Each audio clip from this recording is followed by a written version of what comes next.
So this is what a completed Astro Spectra Range 3 UHF with a preamp looks like. And this is what I actually did to it as far as retuning the selector, preselector. Just a couple of dots on each one. It's kind of random which one. Some of them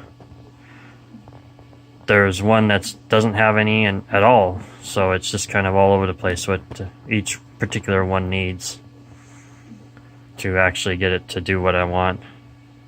And like I said, there is one inside that can here on the end, because there's 5 total, but I'm not going to bother desoldering that. Looks like a pain. So I'm happy with the results I got without doing that.